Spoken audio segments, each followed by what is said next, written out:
On today's episode, we cozy in for an insightful chat with Shawna Bush, a mother of one, a military spouse, and currently PSI's support coordinator for the U.S. Coast Guard. We'll hear about the intersection of military life and transitioning to parenthood, about the therapeutic effect of animals. Yeah, we talk a lot about animals. And of course, all the incredible work that she's been doing here at PSI to support military families since 2018. The views, thoughts, and opinions expressed in the I Am One podcast are the speaker's own. Tuning into this podcast is not a replacement for therapy or any other form of professional help. Our discussions cover personal stories of perinatal mood and anxiety disorders and may feel triggering to some listeners. Your number one priority is to take care of yourself. So if you are in need of help, please reach out to the PSI helpline by calling or texting HELP to 1-800-944-4773 for help in English and in Spanish. At PSI, we want you to know you are not alone, you are not to blame, and with help, you will be well. Okay, let's get on with the podcast. Shawna, welcome to the podcast studio. The place, Hi. Hey, the place where all the magic happens. We're so happy to have you. Oh yeah, happy to be here. I think I just took it somewhere weird from the get-go. That was really shrill. We are so happy to have you. I'm very happy to be here. We just had way too much fun talking about things very off topic, but we'll get into that later. Is this your first time sharing on a podcast, Shawna? Yes, it is. I'm very excited. We've had a lot of people sharing for the first time, so that's exciting. We're excited to learn a little bit more about your experience. I feel like we're witnessing an important milestone for people. Oh, yeah. Like sharing the story is a really important part of that journey, and sharing it in a space where it's going to be public or where it's, I feel like I'm witnessing a lot of big moments for people. Yeah, I'd say at least over half of the people that we've interviewed so far are like, yeah, this is my first time outside of family or some friends or, like other people they volunteer with. So Anyway, we're really thankful that you're here with us and hanging out with us today. Yeah. So Shawna, could you give everybody just a little bit of intro to who you are, where you're at? Give us a little intro. Who are you? My name is Shawna. I am 33 years old. I have a 7-year-old daughter. Her name is Ella. She's lovely. I have a husband who is active duty Coast Guard. He's been in the Coast Guard for about 16 years. He's been in the Coast Guard as long as we've been together. So this is the only man I've never ever known. I've never known him to not be a military man. Oh, yeah. So we are living in Plymouth, Massachusetts currently, but we've kind of lived everywhere, up, down, left, and right. We've lived in Seattle, Key West, Florida, Detroit, Jacksonville, Florida, and now we're here in Massachusetts. So if anybody knows anything about that military life, is that you're always moving around. For sure. And the shortest stint we've ever done somewhere was about a year. And we were in Detroit for about 3.5 years. So needs of the service, we go where they tell us to. So I also have 2 dogs. I can't believe I almost forgot the dogs. Don't forget the dogs. Oh my gosh, Shawna is an animal lover. So I was expecting to hear about animals. Yes. And I actually might be an outlier here. I actually don't have a job dealing with women, children, or mental health in any capacity, really. I'm in the animal care industry. So I've pretty much done it all. I've been a zookeeper, doggy daycare worker, animal shelter worker, pet sitter, dog walker, and currently I am a stable hand at a busy equestrian center, boarding, eventing facility here in Massachusetts, and I absolutely love it. I think there's a big connection, though, between being a health professional and working with animals, because animals are so helpful and healing to be around. Mm-hmm. Is it like that for you? Is that your... Yes. Yeah. I've been in this industry, I guess you could call it, for about 11 years, and I can't imagine doing anything else. Mm-hmm. Even, I worked with horses a few years back, right before I got pregnant, and it ended up being like one of the greatest jobs I've ever had. And for years, I kept telling myself, I want to get back into working with horses. And this job just kind of fell into my lap, and I'm so glad it did. Horses, I feel like, just somehow they just understand people. Hmm. I know I sound like a crazy Nope. horse No. girl, but I don't really care. Yep. Bring it on. If people don't like it, first download the episode and then turn it off. Because what other person would sit on top of 1,000-pound animal and tell it what to do? So yes, I would say confident. yeah, that too. Yeah. Yeah. You're not a real equestrian unless you get tossed a For time sure. or two. So Oh. I've fallen off a time Yeah. or two. I don't know anyone who can say they haven't been tossed off a horse. So, anyways, that's me. Awesome. Well, thank you. Thanks. I love hearing all of those fun, exciting parts of you, especially, that just it's interesting that you're not working in the mental health field, and volunteers and advocates don't have to be professionals in the field to be super helpful to new parents and new families. So anyway, we're really glad that you're here. Can you tell us a little bit more about how perinatal mood and anxiety disorders have touched your life specifically? Yeah. So when I had my daughter about 7 years ago in the hospital, everything's great. The nurses are teaching you how to take care of your baby.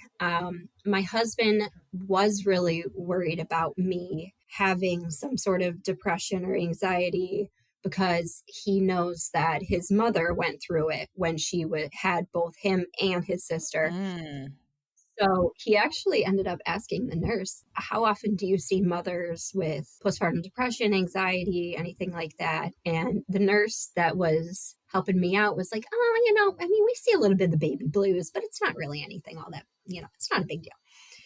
So I was like, okay, Wrong. like, That's what you think. I was like, I'll be all right. Mm-hmm. So I bring the baby home, and that's when everything gets very real, very fast.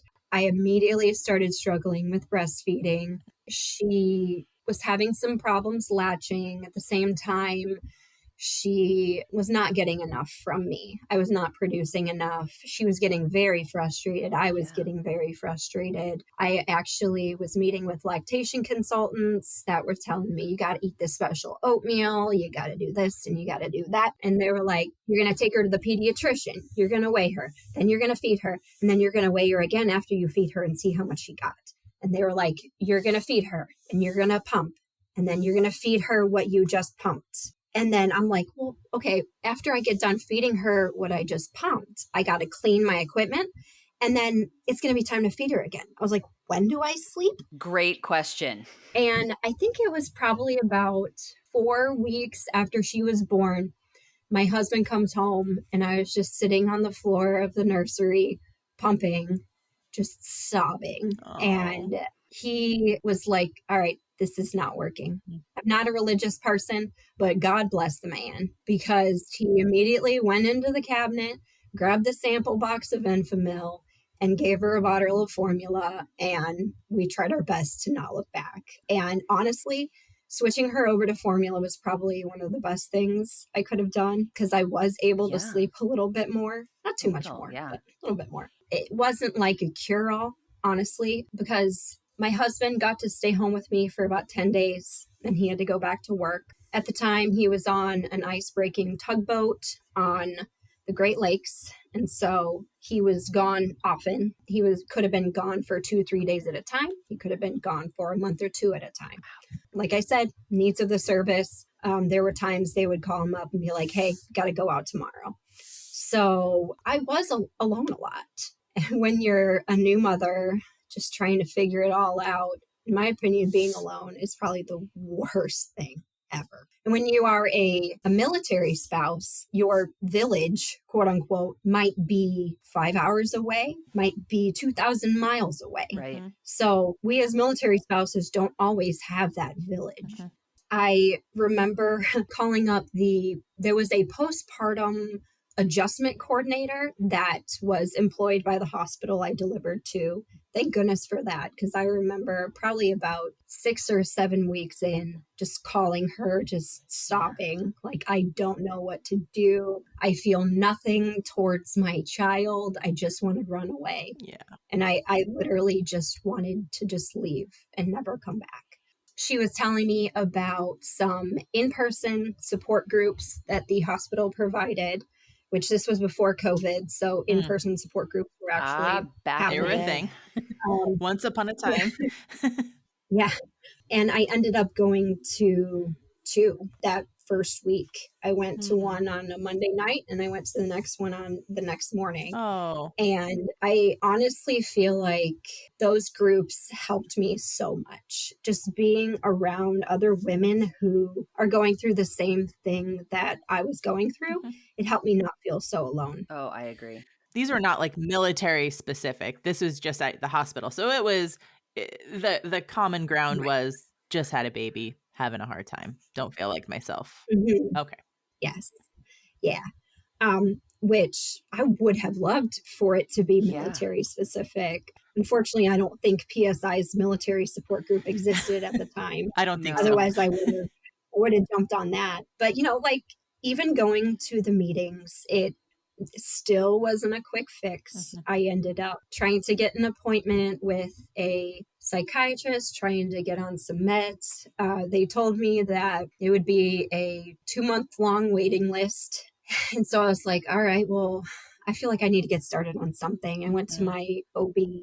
She got me started on Zoloft. And honestly, like, I never thought that I would be a person who needed medication to function, but it was a literal lifesaver. And I'm still on it to this day. I was ashamed of it at first, but I am not ashamed anymore. It is obviously it's not a magic pill. It's not a quick fix, but it definitely helps. So long story short, things got better and better. I'm still in therapy. I still have some anxiety issues, but in terms of the diagnosed postpartum depression, I feel like it got a lot better. Right around a year was when I really started to see the light at the end of the tunnel, if you will. So so there wasn't just, I like how you've highlighted a number of times that there just wasn't one magical thing that fixed everything for you. It was a combination of, feeling some sort of connection. So, 2 days in a row going to a support group, right? That was a great start, and getting on some kind of medication and being open with your physician to get the help. I'm picturing building a foundation. Like one block is therapy, one block is medication, one block is peer support. Like one block is when your village is around or when your husband is home. Like these are the things that like stabilize. Yeah. It's not just one thing. You're right. It was a combination of things that I felt really helped. So was there anything that you found on base to support folks, or not so much? Or honestly, no. Which looking back, I wish there would have been some more support with the military aspect of it, because amongst the friends that I was making in these support groups, nobody really understood what I was going through. We would get together for play dates and we get the adults together and the kids together. And more often than not, I was the only parent there that didn't have their spouse there with them. Yeah. And I had a lot of the parents would come up to me and be like, oh my gosh, I don't know how you do it. And how does that feel to hear that? Terrible. Oh. Absolutely terrible. And literally the only way I can respond to that statement is I just do it, I just do it. This is the only lifestyle I've known since I've been a mother. So it's just, I just do it. But where we were in Detroit, there wasn't really a very big, close-knit military family, unfortunately. With different branches of the military, depending on where you are stationed, some of the communities are really close-knit. Take Key West, for example. It was a huge hodgepodge of Coast Guard, Navy families. And when you're actually a living member of this 3x5 island, sometimes you get bored. There's not a lot to do. So people make babies. So we, at that point in our lives, we were not ready to take that step. So I, was around a lot of families that had kids. And from like the outside looking in, that would have been the perfect situation for me after I delivered. Yeah. Yes. Because take some of these Navy wives, for example, their husbands are often gone for months and months and months at a time on these big ships. So you have to rely on that close-knit community just to survive. And unfortunately, where I delivered outside of Detroit, there wasn't really a very close-knit military community. People can hate on Detroit and the Detroit suburbs all they want. They have some amazing hospitals. I love Detroit, actually. They have some amazing hospitals, some Yeah. really good medical care in the suburbs. Mm-hmm. And the hospital I delivered at had some amazing resources. Like Awesome. if there wasn't a postpartum adjustment coordinator, if it wasn't for those Yeah. support groups, like I don't know what I would have done. I personally believe that every single hospital should have resources like that because it was a literal lifesaver. Mm-hmm. But as PSI's military support coordinator, I'm really trying to see if these kinds of resources for military members and their families exist. And unfortunately, they don't. That was going to be my next question. Like, has it changed at all now that you're helping other families who are where you were 7 years ago? Like, does it look like the landscape is different at all? A little bit, yeah. This might be an answer to a question you're going to ask in a few Dive minutes. in. Let's do it. But Go ahead. Let's just jump in. Like, tell us what you're doing with PSI. All the amazing things you're doing. PSI has specialized support coordinators. I am a military support coordinator for the U.S. Coast Guard. Obviously, I'm not a counselor, I'm not a therapist, but if a help seeker were to reach out to me, I could point them in the direction of resources. Most military members have TRICARE for insurance. TRICARE can point you in the direction of some really good resources. However, they will just give you a list of providers that accept the insurance. We don't necessarily know when we're looking at this list if any of these providers are versed in perinatal mood disorders. Right. So you might waste hours and hours of your time sitting with a therapist that knows nothing about what you're going through. Like I said, at the time I gave birth, PSI didn't really have any military related resources, but over the years there have been a lot more added. Thank goodness for that. Yeah. So I have seen. Thanks to Yeah. you. Yeah. Like, you are part of those resources. Yeah. I try. I have seen things going in a very positive direction, but I see some room for some growth. Like I was listening to Talia's episode the other day, and she was talking about the different groups that PSI offers. I sometimes hop on the military support group every once in a while just to check in and see how it's going. When I reached out to Talia, she said that, we're only doing this every other week now because we're only getting like maybe 3 or 4 individuals in these groups. Yeah. And she was like, do you know how like we could try to branch out and really advertise these groups? And I was like, let me send a few emails.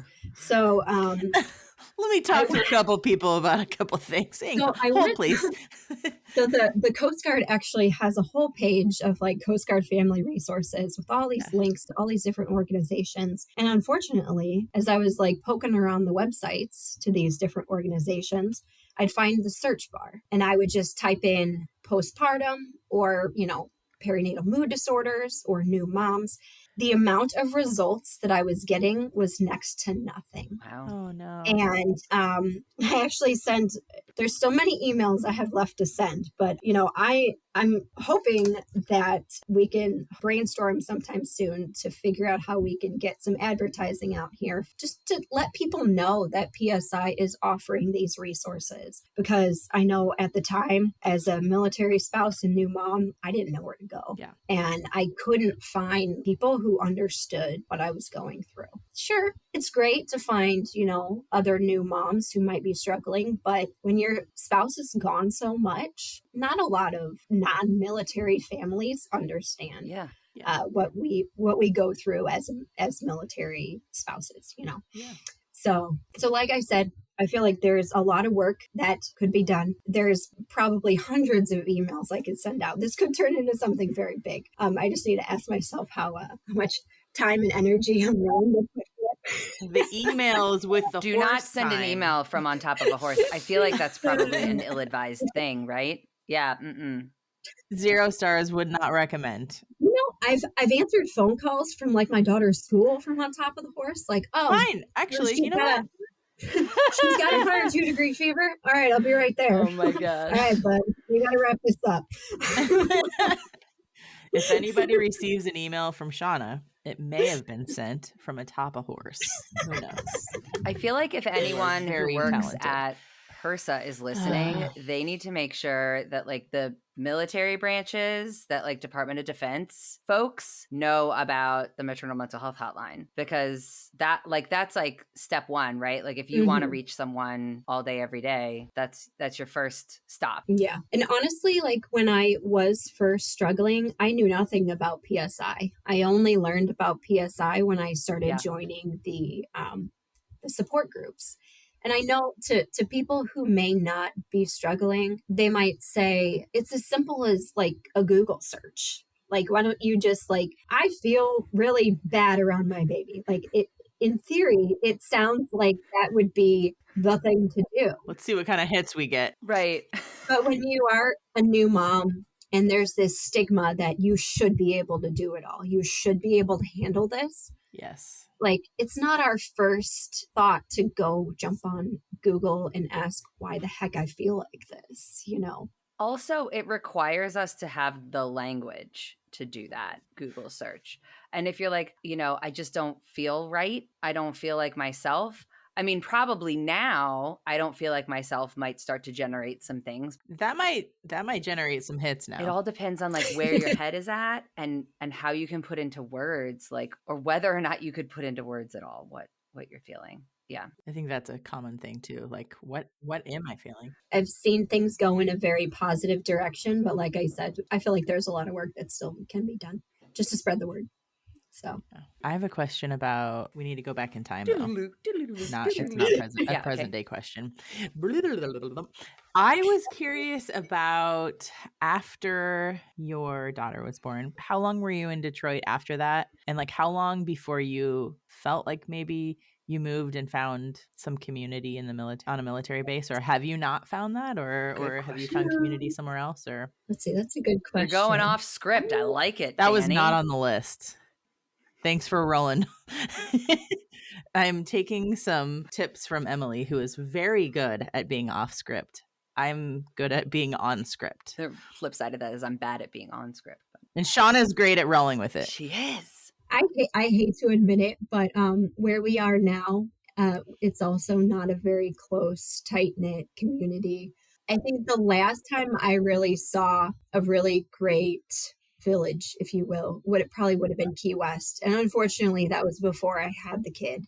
Honestly, like what I found to be most helpful is, you know, just to really put yourself out there. Like, you know, my husband would be like, oh, we got this new guy just came onto the boat. He's got a wife and some kids. And I often would try to, you know, reach out to these individuals and try to make friends. Unfortunately, with a lot of military families, you have people with all sorts of political views. And unfortunately, when you make friends with someone and you figure out that they don't necessarily have the same views that you do, it is a little disheartening, which, whether you like it or not, politics gets thrown into every single conversation.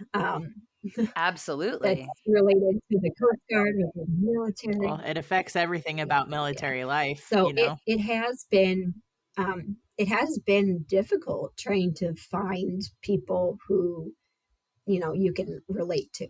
Well, the good news is we're best friends now. So yeah, we're not in the Coast Guard, but I hate to say it, but like support groups are great in theory, but when you do have some waning interest, or if your advertisement's a little lacking, it is a little disheartening to be the facilitator in a room with only 2 or 3 people. In Jacksonville, for example, I volunteered to be a in-person support group facilitator. I showed up at the location every single week for, I want to say about 6 weeks. and not one person showed up. Jeez.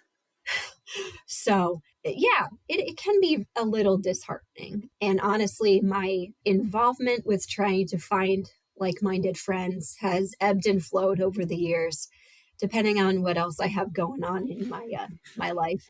You know what? Sometimes These animals just get me. Right. No judgment. Also, they don't vote, so I don't know if that answered your question. That answered. It is tough too, because what I have found, I don't know if this is related or not, but in the communities that are more spread out, may not have a very close knit village, a lot of the spouses do work either full time, part time. There's not as much time to like get together with like minded individuals. Then again, it depends on where you are, what kind of unit your spouse is stationed at. Take Key West, for example. It's a 3x5 island. There's only so many. You're all up in each other's business. Yes. And oh man, join any of those military Key West Facebook groups and you will see all of the drama. You cannot get away from it. Uh-oh. I have a question. As a non-military person, what does 3x5 mean? Does that mean that it's small? Like literally? 3 miles by 5 miles. Yeah. That's pretty small. You could. It was Is an, it it's really an island. 3 miles by 5 miles? The island of Key West is Wow. 3 miles by 5 miles. I mean, I've been there. I'm ashamed. I'm sorry. Yeah. And It's cool.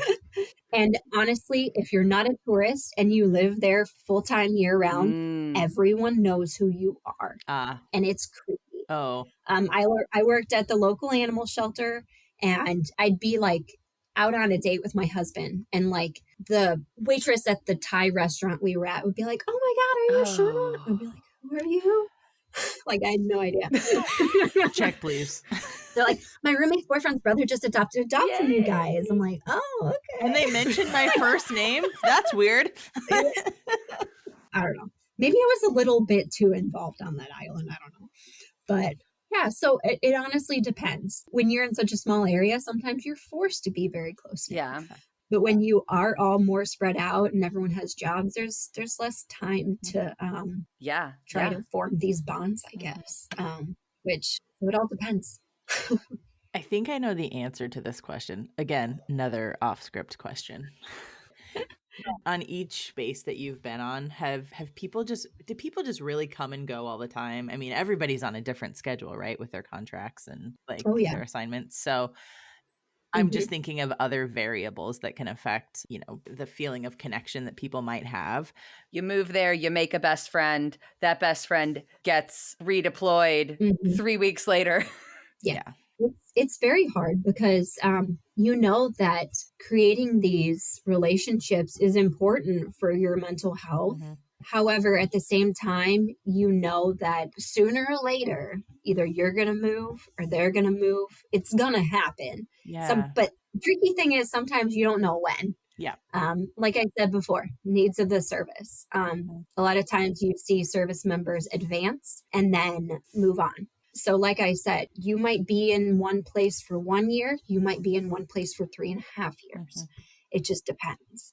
And it is really difficult because you do make these friendships knowing that one of you is going to move sooner or later. And unfortunately, it can be hard to keep in touch with these individuals after the move.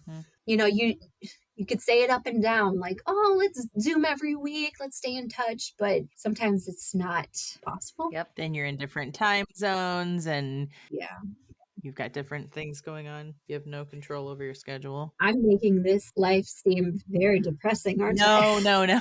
You're highlighting the complexity of it, right? Yeah. Yes. Yeah. Honestly, though, never in a million years would I ever have thought that I'd live in Seattle, Washington, Key West, Florida. I never would have thought I would have lived outside of Detroit, for gosh sakes. Yeah, I was going to say, you grew up in the Midwest, right? Yeah, we're originally from Chicago. Okay. And, we moved to Detroit knowing nothing about it. And you still, it's Michigan, it's not Illinois, but you still there's that Midwest mentality. Like everyone's so nice. Like we're Midwesterners through and through.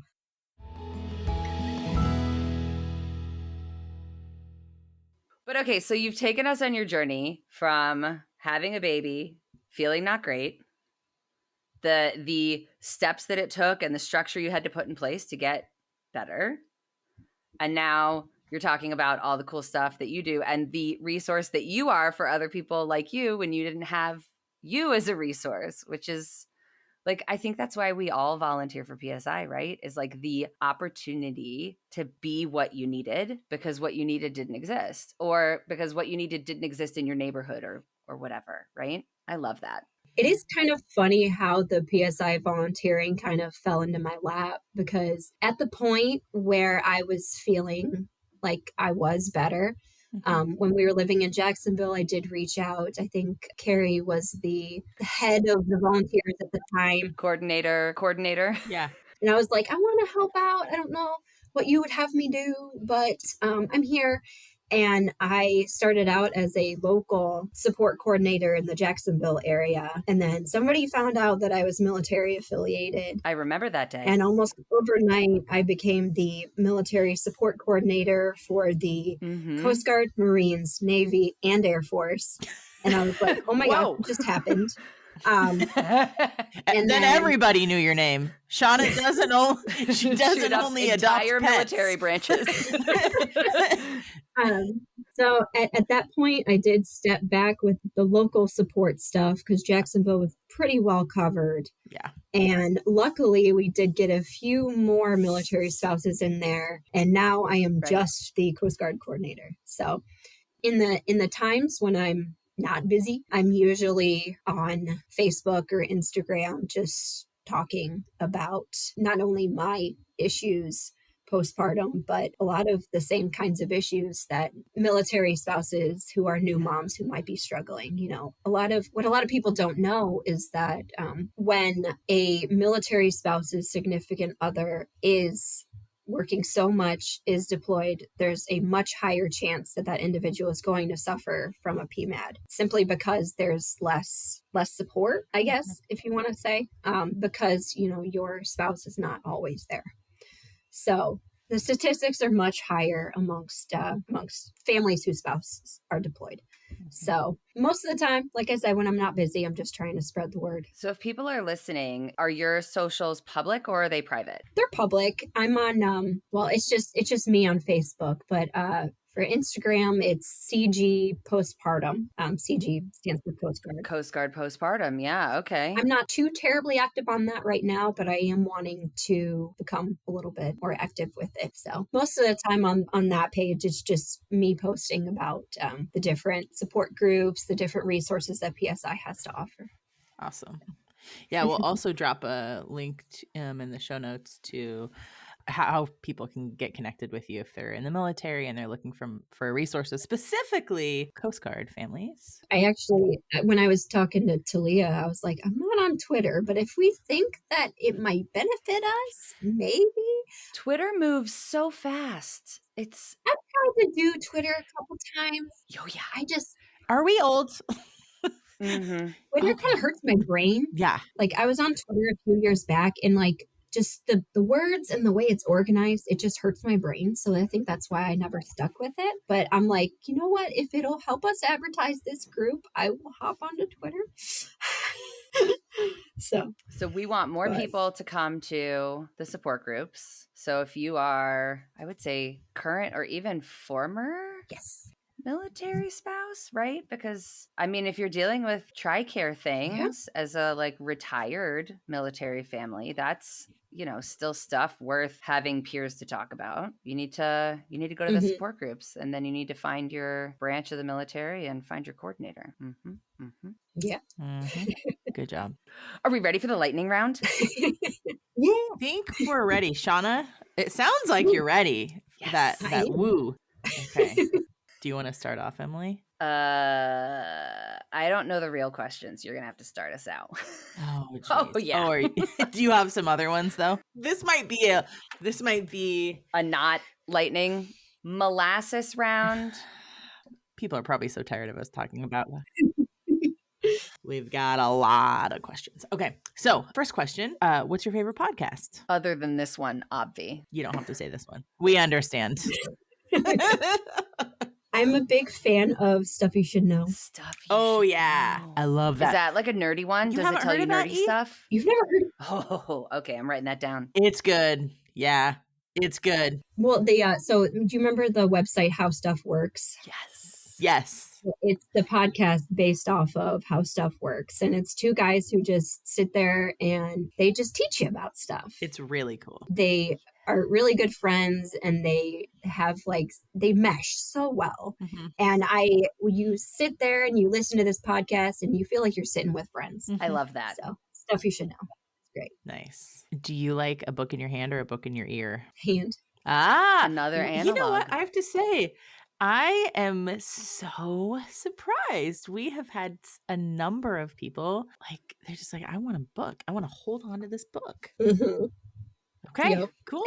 It's just, I don't know. There's something about the feeling of turning a page. I'm going to give you my hot parenting tip, Yes. though, because audiobooks are great with kids. Like kid audiobooks, Big Friendly Giant, like that kind of thing. So much fun to listen to if you're ever like on a road trip or whatever. I love that because it's like a family activity, but I don't have to do all the reading. Yeah. I tried to play a children's podcast for my daughter once in the car. She wanted nothing to do with it. I was like, oh, okay. womp womp. Yeah.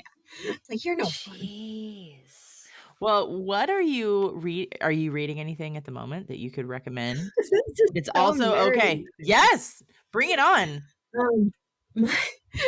Right now, I'm reading a nonfiction book entitled "Raising Goats Naturally." Yes. Cool. Well, for everybody who sees your episode thumbnail, it's going to be on brand, and they're going to want to know that they're going to want that link. So I started listening to this podcast about 2 years ago. It's called For the Love of Goats. And I was introduced to this woman named Deborah Neiman, who actually lives in central Illinois. And through this podcast, she started educating me about goats. I've always wanted goats. Same. Me and my husband plan to have our own little homestead someday. We want goats and chickens. And I'm starting my education now. So this Deborah Neiman, she actually has several books that she has written, and I am currently reading one entitled Raising Goats Naturally. Nice. And this woman is like my goat idol. Like, I have a goat idol. That's cool. Yeah, that seems totally reasonable to me. Honestly, when we buy our first goats, I hope she's still breeding goats because I want to buy some of her goats. And I want her to be my mentor. And I want to be able to call her up if I'm having any issues with my goats. Yeah, so that's how nerdy I am. We need to get a goat sponsor for Shawna. Follow-up question. If anybody wants to donate a goat to Shawna in the future, let us know. Murray McMurray Hatchery, if you're listening, she also likes chickens. You could totally sponsor this episode. That's where I get my chickens from. Sometimes I get them from all over the place, actually. Do you fly your chicken? They mail them, which is not uncommon at my post office. It's like a box that's cheaping. Mm-hmm. Not weird. Yep. Not weird where I live. I did not know that was a thing. Oh, it's a thing. The last job that I had was at a farm, and we would raise Thanksgiving turkeys. And it was my job when the turkeys came in. My job was to pick the baby turkeys up from the post office. I walk into the post office, and all I hear is beep, beep, beep, beep, beep. Mm-hmm. They're like, thank that God Shauna's here. Shawna, yes, you saved us. Can I help you? I'm like, I'm here for the poultry. He's like, oh, thank God. He's like, they're really starting to annoy me. I'm like, okay. Hey, guess who gets to be the one to raise them to like 40 to 50 pounds? Oh, this girl lot. right here. That's a lot. Wow. What a lot of people don't know is that turkeys will eat whatever you feed them. Yep. Really? And when you want to raise Thanksgiving turkeys that aren't 40 to 50 pounds, you have to feed them less. And they get aggressive when they are hungry.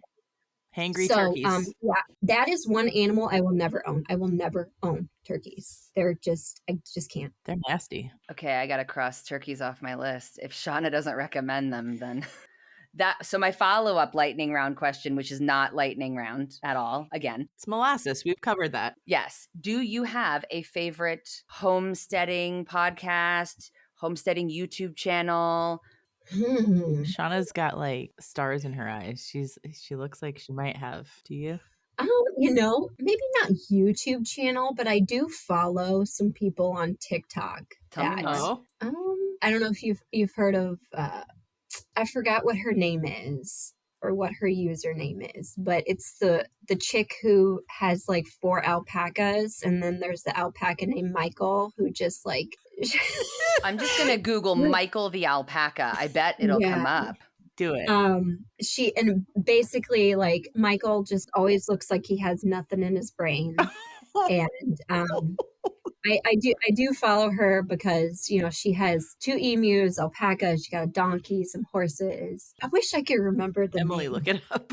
My local like Facebook homesteading group, they just posted a bunch of people have like heifers for sale, and I'm like, don't do it. You don't even have a fence. Don't do it. But I'm like, I'm really thinking about it. They're not even dairy heifers. Yeah. Useless I am farm. a member Useless farm. Useless Farm. Yes, that's it. Oh, Michael the Useless alpaca Farm. on Useless Farm. Yes. Find him on TikTok. It's great. Okay. And I'm a member of like a Massachusetts backyard chicken owners group. Yeah, Maryland Backyard Chickens is the bomb. Homesteaders of New England I'm a part of. I'm a part of several goat groups, which people are like selling their prize winning milking goats on these like pages, and I'm like, I'm not paying that much for a goat. the goats aren't that expensive. Yeah, it depends on where you're buying your goat, I guess.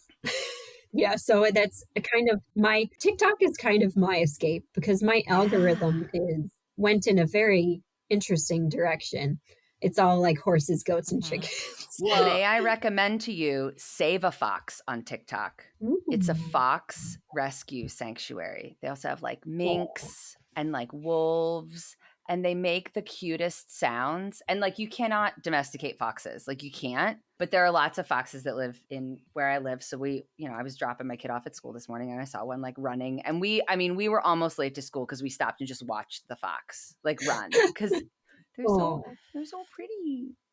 Mm-hmm. I actually do follow. There's a TikTok page called Arctic Fox Daily, and this chick runs a fox like rescue, and she loves posting the videos of the foxes making all their silly noises. Oh. Yes. I think this is answering one of our frequently asked lightning round questions, which is what's your go-to for a quick mental break? Sounds like looking at animals on TikTok is your jam. Yeah. Actually, in addition to that, I recently found an app that I had never heard of before. It's called Mix. Okay. And it is a more wholesome, if you will, version of TikTok where you just input like some things that you like, whether it be like photography, nature, traveling, and you just scroll, and it's a lot of like travel videos, nature photography, waterfalls, mountains, and it's like the most relaxing thing ever, honestly. Mix. Mix. Okay. And you could just scroll. And do you remember Stumble Upon? Yeah. Do you remember what that was, where you literally like it was like a feed from other feeds, right? Yeah. Mm-hmm. Yeah. And you can like thumbs up or thumbs down. I want to see more of this. I want to see less of this. And depending on whether you thumbs up or thumbs down, it'll feed you content. And in my opinion, it's a lot less political, a lot less dramatic. It's a lot more wholesome than TikTok. Okay. Cool. So Mix, MIX. Nice. Do we have any more in your queue? Because I have one more. Oh, well, go ahead. Okay. What's your favorite board game to play with a group of people? Have you ever played Agricola? No. Okay, it's a board game about homesteading. Oh, really? Yeah. Hot tip from Emily in the molasses round. Yeah, Agricola, great. Also, the other game that you were talking about, it's like where there's like good guys and bad guys, and like each person is assigned a character, but like you don't know who's who, and everyone like is allowed to say only certain things and not other things, right? So there are two other versions of that I play often. One is called Coup, and then the other one is called One Night Midnight Werewolf. One person or more is the werewolf. Like people are villagers, like the barman. Sometimes there's a wizard. It's like you're only allowed to do what's on your card, and everyone's like, I don't know, it wasn't me. I didn't bite the guy. Like, but everyone's trying to figure out like. And so you're like, do I trust the people that I'm playing this game with? It's a very reading people focused game. Danny would win. Probably Shawna would too. I always lose. Honestly, those games where you have to like not give it away, like what your character is, I'm terrible at it, but I'm so bad at it that it's to the point where everyone's like, she's so obvious. It's no clearly way. Shawna. And then I win. Okay, I see. I love it. Shawna, do you have a particularly favorite military family resource that you like to share with folks? Now, I know this is not about board games or animals, so I'm going like off topic here. It's okay. You're bringing us back. You're bringing us back. Like I have said before, I feel like there should be a lot more out there. Yeah. And this might be a little biased, but I feel like PSI's resources are pretty spot on. The military support group, I hope it's going to be bigger in the future. I know I'm going to try very hard to get some advertising out there, and hopefully we can do a little brainstorming and get it bigger than what it is right now. But even connecting the help seeker with these military coordinators is huge as well. So, I mean, honestly, I can't think of any others, which is really sad. I think there really should be more resources out there. Well, and we'll start here. So, Shawna, I think our last question of the day, Emily, if unless you have anything else.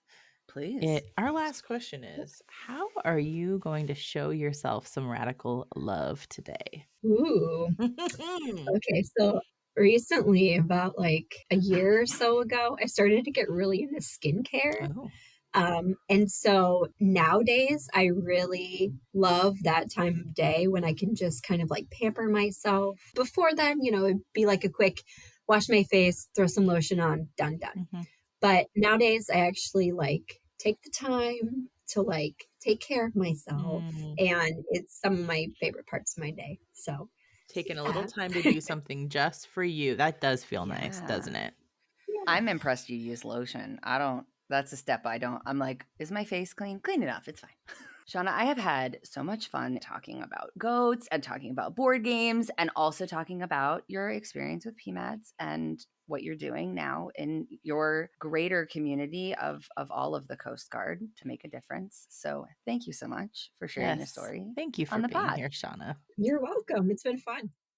Thanks for tuning in to the I Am One podcast. Check out today's show notes where we'll drop links to all the important things that we mentioned in this episode. Please consider sharing about our show on social media and following and rating our show wherever it is that you listen to podcasts. It only takes a minute of your time and, well, that'll help with our collective mission of bringing resources and local support to folks worldwide. From everyone here at PSI, thanks again for listening.